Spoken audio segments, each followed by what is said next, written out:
Bringing Down the Moon by Jonathan Emmett. Read by Miriam Leary-White. Produced by Anthony Leary-White.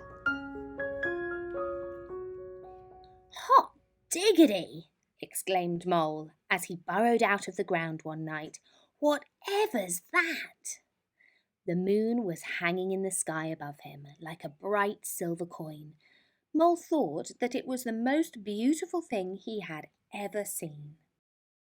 "Whatever it is, I must have it," Mole said to himself. "I know. I'll jump up and pull it down." Thump, thump, thumpity bump. Mole was so busy jumping he didn't think about the noise he was making, and he woke up Rabbit in her burrow. "Mole," said Rabbit, "what on earth do you think you're doing?" "Hello, Rabbit," said Mole. "I'm trying to pull down that shiny thing." "You mean the moon?" asked Rabbit. "So that's what it's called," said Mole. "Oh, you'll never do that," said Rabbit. "It's not as near as it looks." But Mole would not give up. "I know," he thought. "I'll get a stick and poke it down." He found a long stick and poked it up at the moon. Swish, swish, swishity swish. Mole was so busy poking that he tripped over Hedgehog in his bed of leaves. "Mole," grunted Hedgehog, "what the weevil are you up to?" "Hello, Hedgehog," said Mole. "I'm trying to poke down the moon." "Oh, you'll never do that," said Hedgehog. "It's not as near as it looks." But Mole would not give up. "I know," he thought. "I'll throw something at it and knock it down." He found some acorns and threw them at the moon. Plink, plink, plickety plink. "Ouch!" said Squirrel.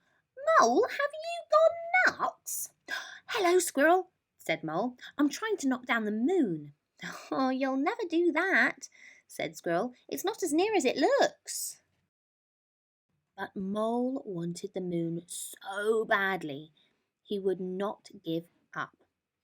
"I know," he thought. "I'll climb a tree and fetch it down." Mole had never climbed a tree before. It was hard work, and he was scared to be so far from the ground.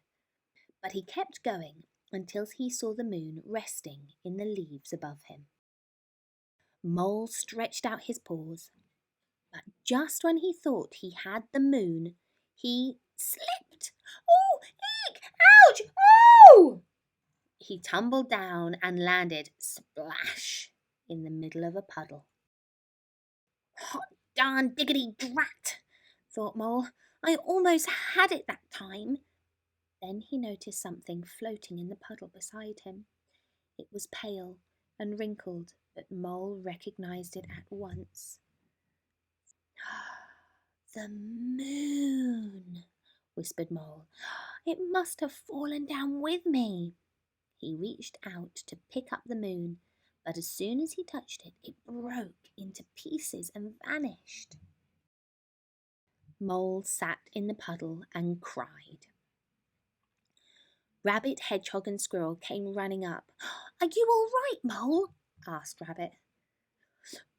"I'm all right," sobbed Mole, "but the moon isn't. I pulled it down and then I broke it, and it was so beautiful, and now I shall never see it again." "Oh, Mole," said Rabbit, "you couldn't have pulled down the moon." "You couldn't have broken it," said Hedgehog. "And you'll certainly see it again," said Squirrel. "Look!" High up in the sky above them, the moon was coming out from behind a cloud. "Oh," whispered Mole, "and it's just as beautiful as ever." Mole, Rabbit, Hedgehog and Squirrel stood and stared up at the moon together. "It's beautiful," said Rabbit. "Very beautiful," said Hedgehog.